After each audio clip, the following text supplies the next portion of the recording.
higher harmonics. So most systems in Western music have devoted themselves to what we looked at so far, which was partials 1, 3, and 5. But Arabic music theory goes up higher and has intervals with 11, with 13, with 17. Okay? In the theoretical systems and in practice, that music has a lot of three-quarter tone steps and a lot of different inflections which come from higher in the harmonic series. So just a brief window. I've been kind of thinking about this for a while, and I've used it in different contexts, sort of pieces with ensembles. So if you come to the concert tonight, there is a piece which is has only 3 chords. I like sort of pieces that don't have a lot of material, that are kind of clear. It has only 3 chords, and each of those chords has one of the next higher harmonics. Now, what do I mean by higher harmonics? We already talked about the harmonic series, that the odd numbers are new pitches. Okay? Now, so that means 3 is a new pitch, 5 is a new pitch, and that gives us the triad. Then 7 is a new pitch, and it was going to give us what's sometimes called the harmonic 7th, which is quite low. And then 9 gives us a new pitch, but 9 is not a prime number, so it's 3 times 3. So we can figure out from what we already know about 3 what interval 9 is. So 3 is the perfect fifth. So 9 is 2 perfect fifths. 9 is a Pythagorean note. So 9 is not a new pitch in the sense of harmony. It's like an added note. Okay? But in terms of harmony, the new notes will be, first of all, 3 on its own, then 5, then 7, and then the next one would be 11, which is also a prime number, because 11 cannot be built up from smaller building blocks. So it's 11 and then 13. Then again, 15 is again a composite number. It's 3 and 5 together. So when we were looking at the 5 harmonies, the triads, the major and minor triads, the building blocks of those are 3, 9, and 15 are the harmonics that are giving us those sounds. So the 9th gives us a second perfect fifth that allows us to modulate, and 15 is the major third of the perfect fifth, and so on. Okay? So the new notes that we're thinking about that are in the bottom of the harmonic series are 7, 11, and 13. What are they? Okay. So let's start with 7. Okay. So the composer who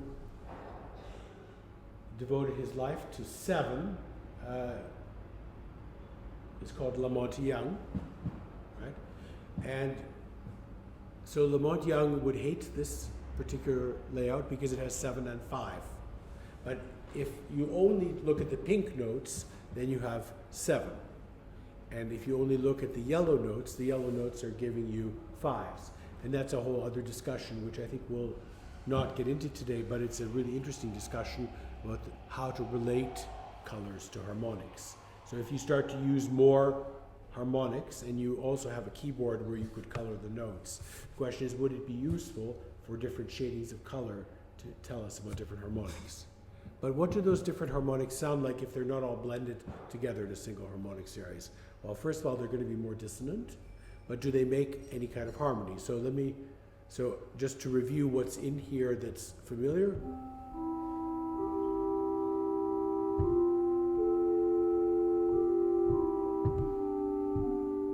Okay, so it has the 7 notes of C major again.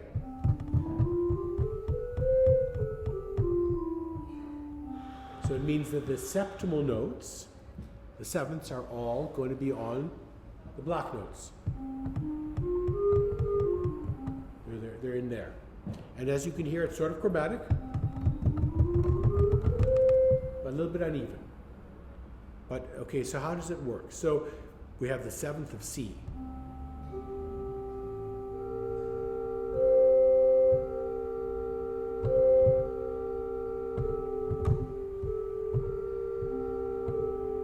So if you know any kind of like Swiss Alp horns music, you hear that all the time.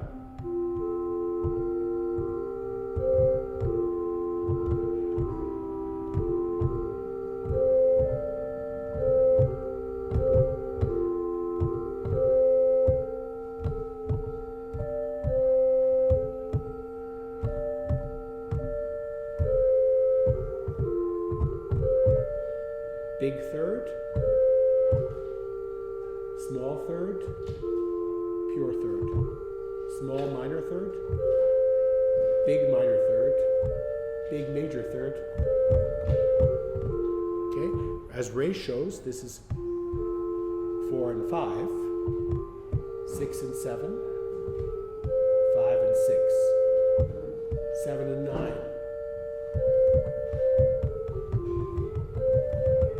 Okay, so it's using the harmonic series, adding 7, and that's a quite a familiar way of hearing it. So hearing it as overtones of C. Okay, and now you have not only that, but you have overtones of F.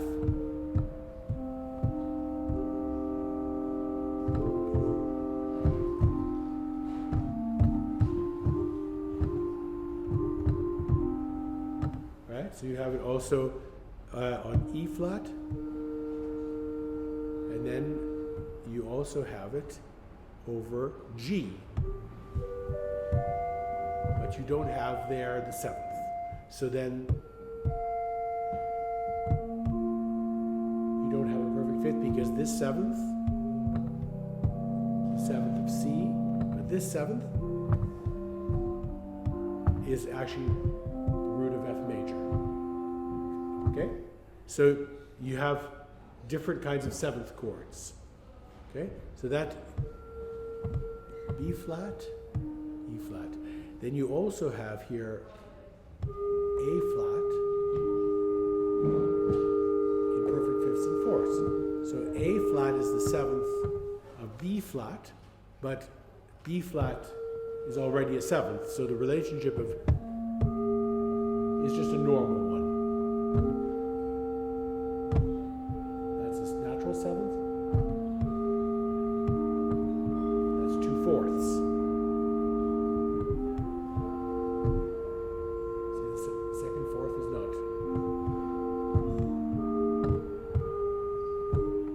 Now, what about the last two notes? They're also in a perfect 4th, perfect 5th relationship, but they are 7ths of 7ths. So it's going one step further.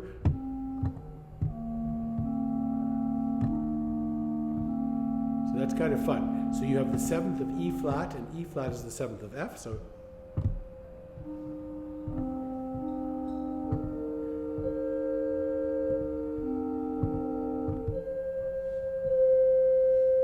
now, what is the 7th of the 7th? What number is it?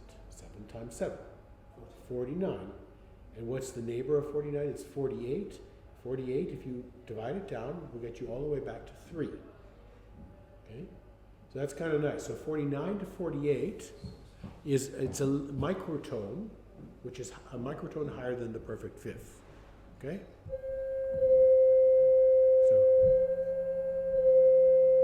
49 to 48.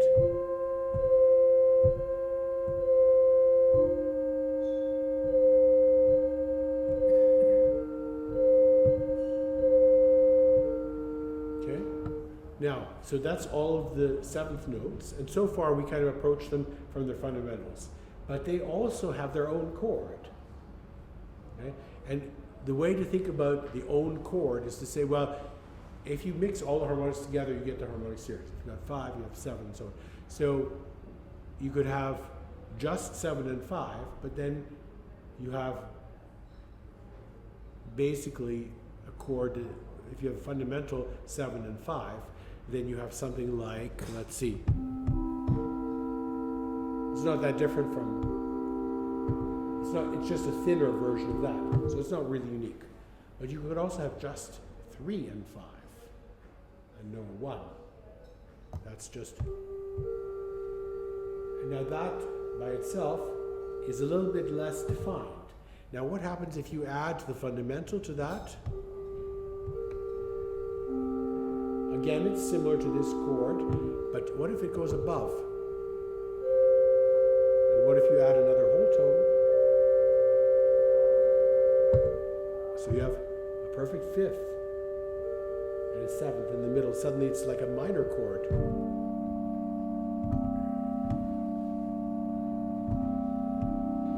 So it different chord than,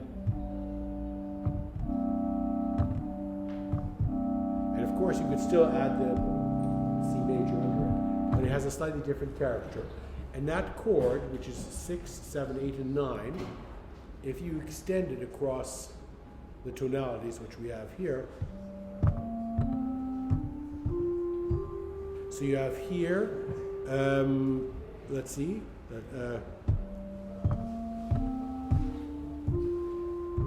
and then you want to have it,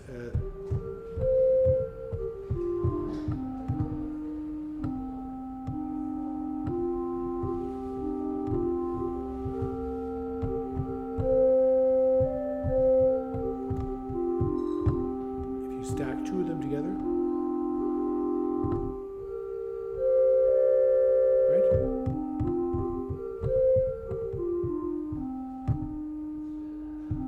You have, of course, the blues scale.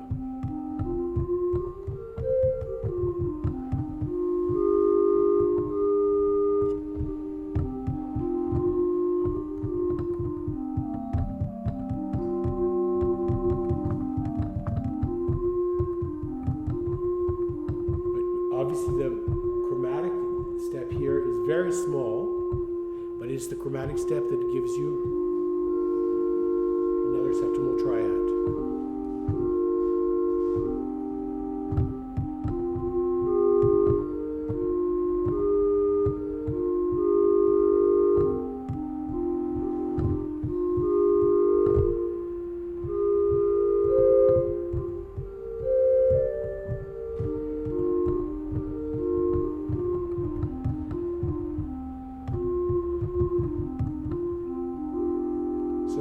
Characteristic chord of 7 is the chord which kind of embeds it in a perfect fifth. 6, 7, 8, and 9. Okay? What about 11? So if you add 11 into the mix, a similar kind of logic can hold. Now this is now adding a couple of 11s as well into the mix. So you have E flat as 7, and you have F as Pythagorean, but also you have F is 7. Now you have both. And F as 11 as well. So you have.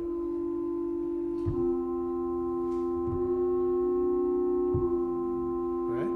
Now, F, the quarter tone F is the 11th.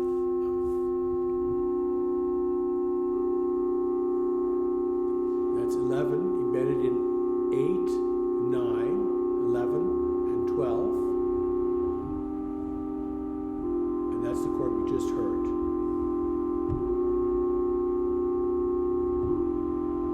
So the 6, 7, 8, 9, 8, 9, 11, 12. This is two of the chords from the piece that you'll hear this evening.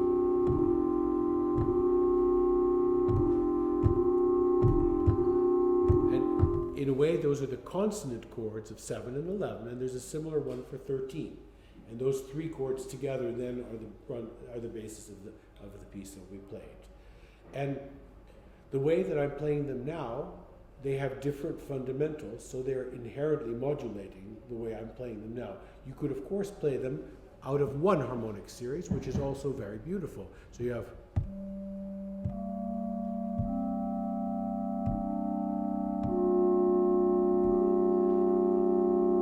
That's also a harmonic series chord, but without the 10. And that's the big invention of Lamont Young. You know Lamont Young's music? Who knows Lamont Young's? Who has heard the well-tuned piano? 2 people. Good. So that means check it out. You can find a good recording of it on YouTube, unless Lamont Young has taken it down again. It's a 5.5-hour piece, sometimes 7.5 hours, sometimes 6.5 hours. The last time he performed it was it 1989? Was it, or? Yeah. So there are 2 great recordings of it. There's the original Gramavision recording from 1981, I believe, and then I think it might be 87 actually, is the late recording on video, which you can find an iPhone version of on UbuWeb. Those of you who know UbuWeb, which is a great source of Fluxus and experimental art videos. It's there. Otherwise, on YouTube, you have the Gramavision record. So it's a piece that La Monte Young started composing in 1961 or 62 on a piano, upright piano, like much like you find in any room. And he retuned it using the 7th harmonic, and at the time some other higher partials. He had 31 and so on, eventually only 7. Okay? And the La Monte Young tuning for the well-tuned piano was based on isolating partials 3 and 7 from their connection to 5. Because he said if you have 5, it'll always occupy your attention and harmony will always gravitate towards triads. If you take away 5, then you must use 6, 7, 8, 9 as your harmony because it's the next most consonant. And as a result, a completely different music emerged, which is much closer in its bonds to blues, which is where he comes from playing blues as well, and played blues for many years, but in a special just intonation blues scale that I showed you. Yeah? And then there's another possible blues which has 11 in it, which is going beyond La Monte Young, but the principle is the same. If you keep 5 out of the picture, then it's possible to better identify the colors created by 7, by 11, and by... Now with 13, I find that combining it with 5 works already quite well because it's distant from 5. So I can show you that as well. But so once again, this chord,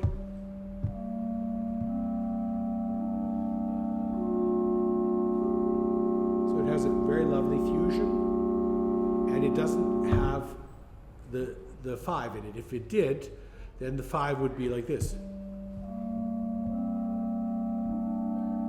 This note, but it's not there on this piano. And because my app isn't quite working yet, I can't retune it for you, so I can't demonstrate that. Okay, and what about the 13 chord? Maybe that's kind of fun to hear as well, so it would be in this version. So this one has, again, the 5 limit. There it is. So this is, so 13, just imagine the numbers. Which perfect fifth does it first fall into? So 11 falls between 8 and 12. 8 to 12 is a perfect fifth, so 11 falls within 8 and 12. Then 11 also falls in the next perfect fifth, which is 10 to 15. So 10, 11, 15, but it's on the edge of it. But 13 is in the middle of that one. 10, 13, 15. And so that's that chord. It's a big major chord. It doesn't even sound major.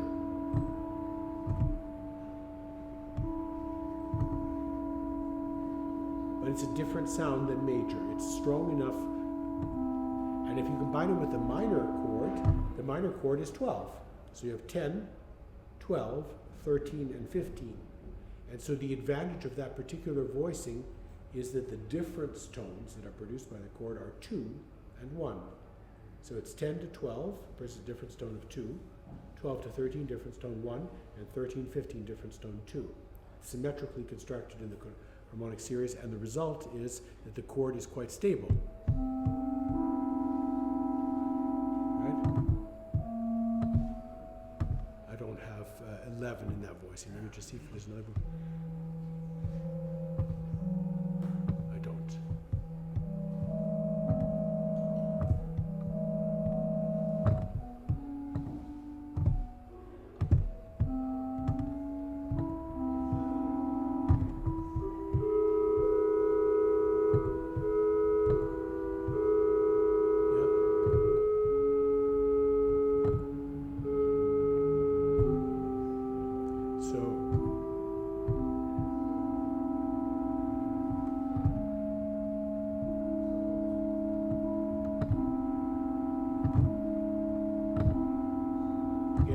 Something worked out right now, but what if you have a chord like this, you can go to the chord of 13 like that.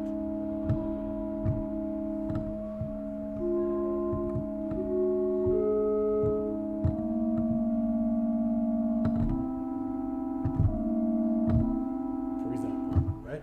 So with each of these kind of typical chords, you could move through a common tone to another one of them, and suddenly you're not dealing with okay, harmony is like triads and their inversions.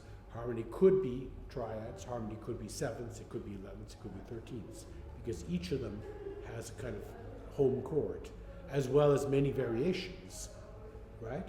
And so this kind of color division starts to raise the question, how can one associate things in sound with other tools that help us parse the dimensions?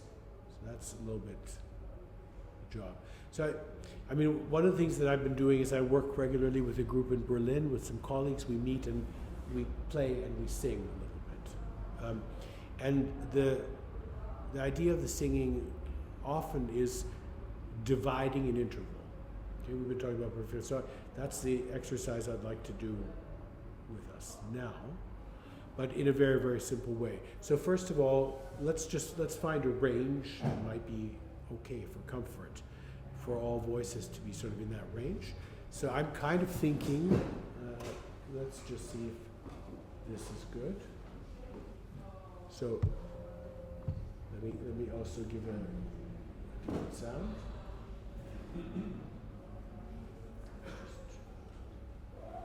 So I'll use a different tempora after this, but let's just try a bright sound for a second. Can everybody sing that note? For the women, is this okay? Is it too low for anyone? Okay. And for the men, can we go up to? It's sort of at the break for some people. We might have to do it in falsetto. Is it okay? Just try it.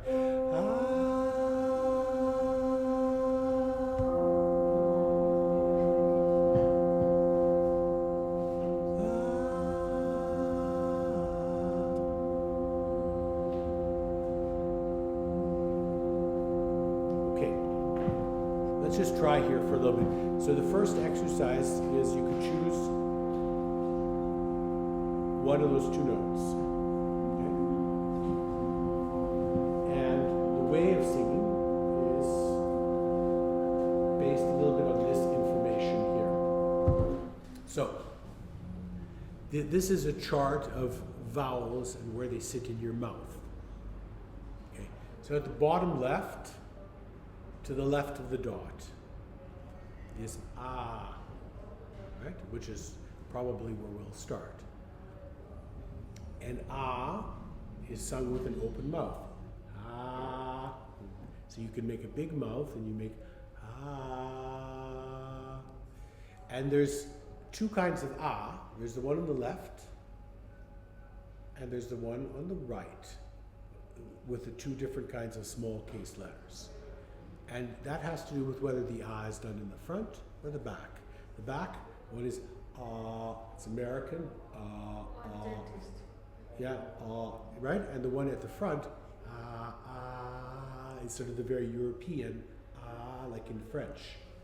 La machine, la. The other is ah, right? So front and back.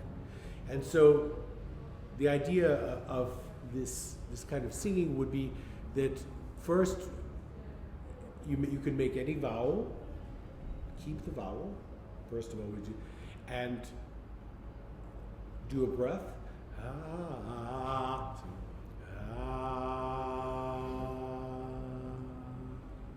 and just let it fade out as the air fades out. And you can start however you like. You can start, if you wish to start strong, start strong. If you wish to kind of there's no problem with a glide of pitch is very nice. You know, something which might sound, however it sounds, is not important. Think about just the vowel and where it is in your body, in your mouth, right? And so the way I've done this exercise with sort of my classes of composers and also with my group or something. So we could start with ah, and you could start with front and back, but then you can also move to a few of the other very basic bright colored vowels that we know. So we also know aw. And as you go from ah to aw in the back of your mouth, oh, it's just a slightly smaller mouth. So as you go up, you start to close your mouth. And depending on the dot has to do with the rounding of the lips. So if you don't round your lips,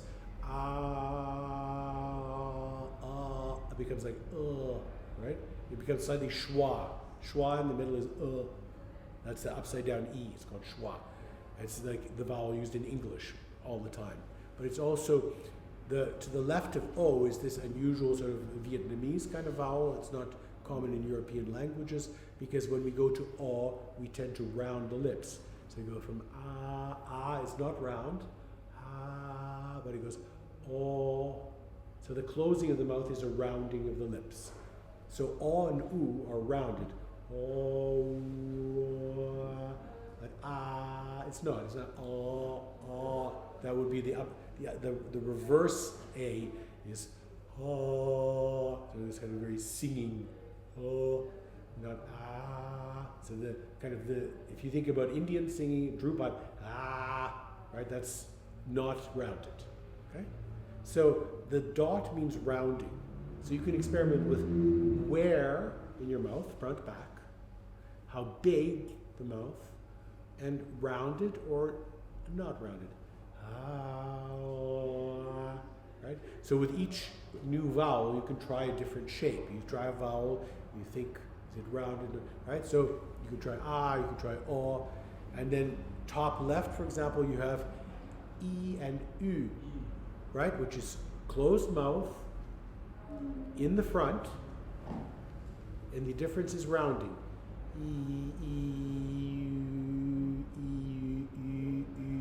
So the Y is a little bit like U umlaut in German. U, right?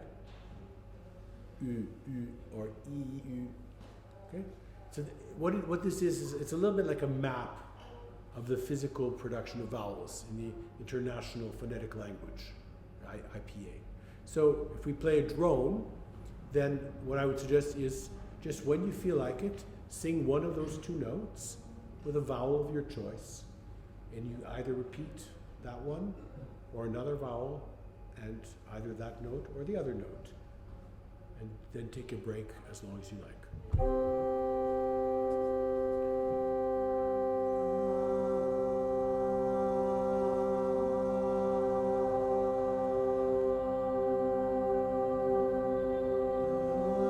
But in the octave that's written. Yeah? It's ridiculous. That's why I was wondering what's going on.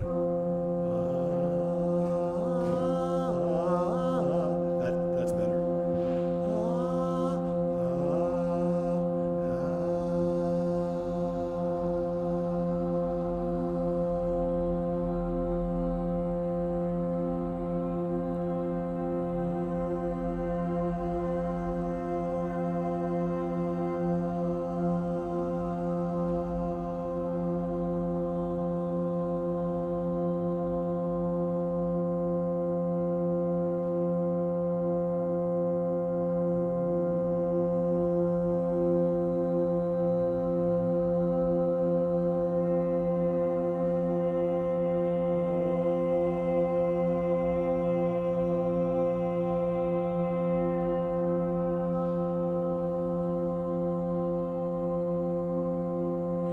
Now try to keep a stable vowel, and then we'll move to transitions. So whatever color you choose, not so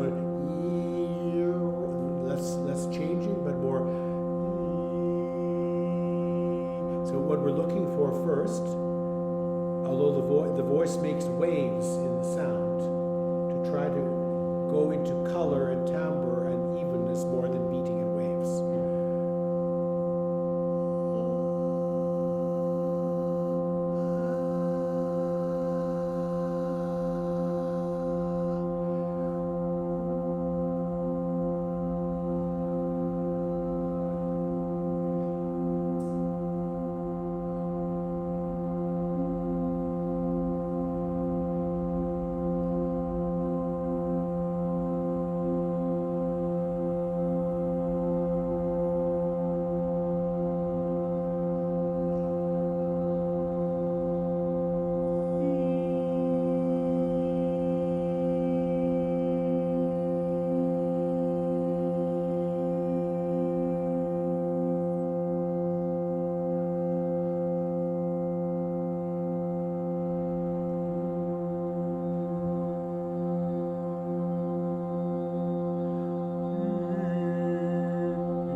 changing vowels if you wish to a transition from O to U.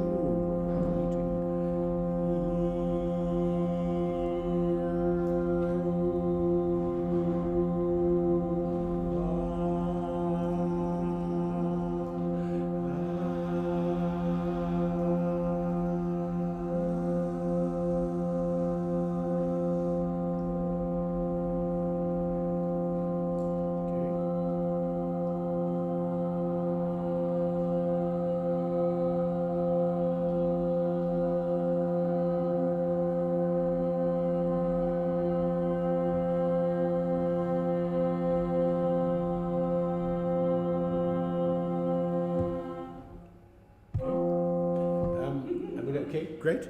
Yeah, nice. So I'm going to, first we do a little bit of just introduction to the process, and then we can do a kind of like a longer, more fun session, okay? So I'd like to try as the first division, so what we did was 2 and 3.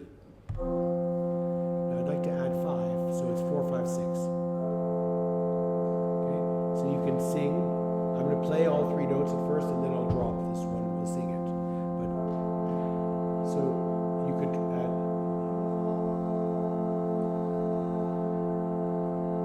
or, so we have the whole triad. That's 4, 5, and 6. The same style of singing. So generally single notes, sometimes a vowel transition, sometimes a pitch transition if you wish.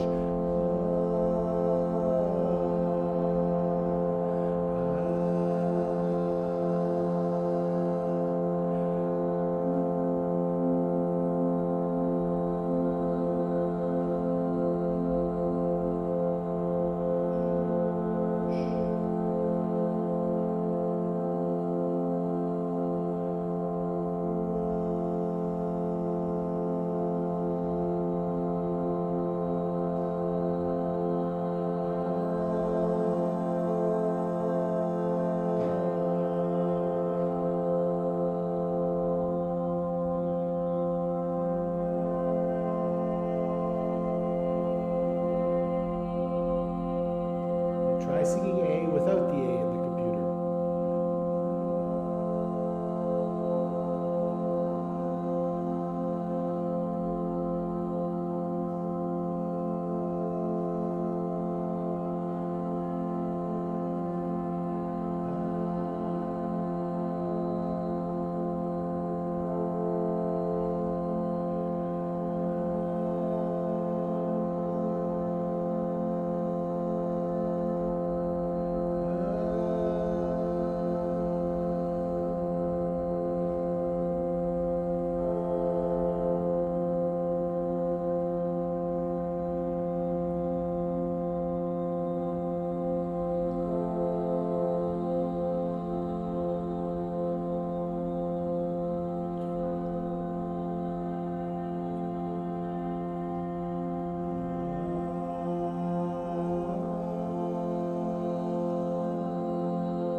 Next one we'll try is 6, 7, 8, 9.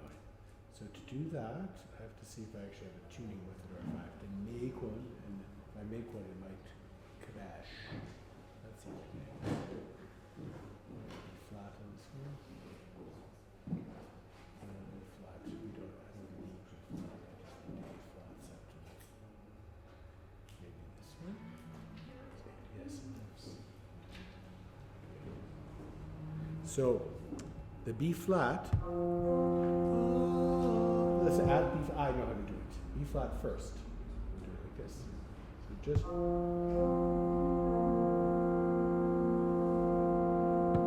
so you could sing C, F, C, or the B flat.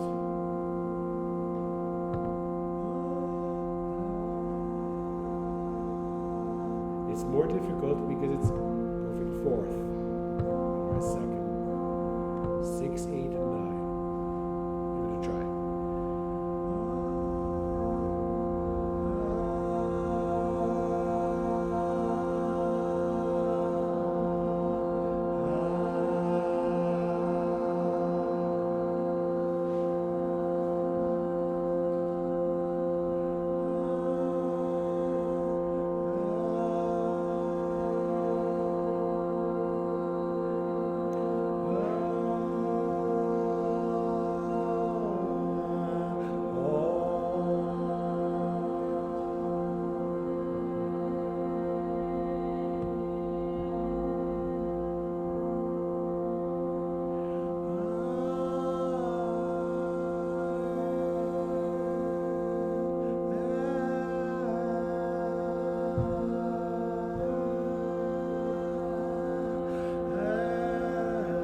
And you could also sing B flat.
So I find that it's a nice way to sort of start exploring some of the things that I've been talking about today, which you could also do by yourself in any way. It's a simple drone to take the perfect fifth and to try different ways of dividing it.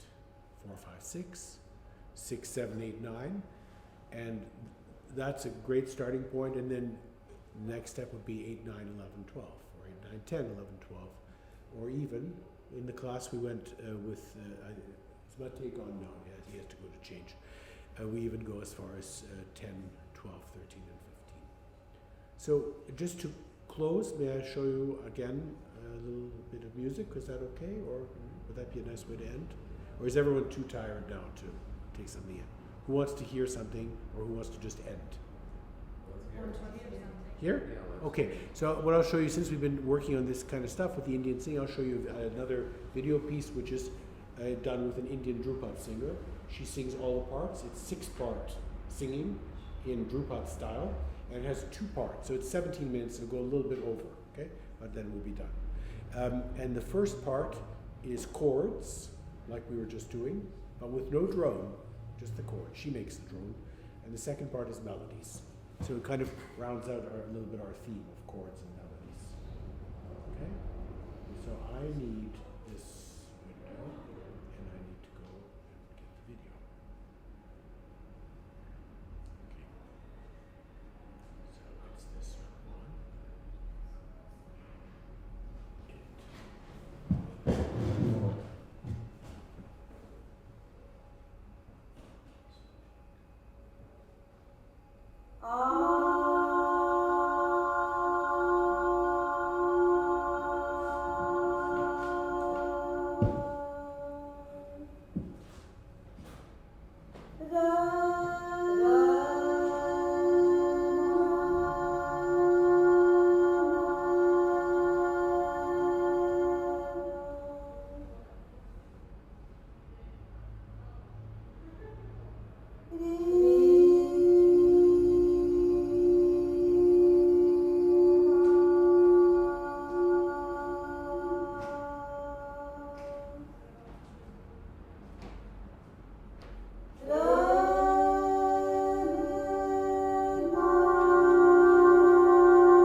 Thanks for your attention, and you can get in touch with me if you like, of course. Hope to see some of you tonight.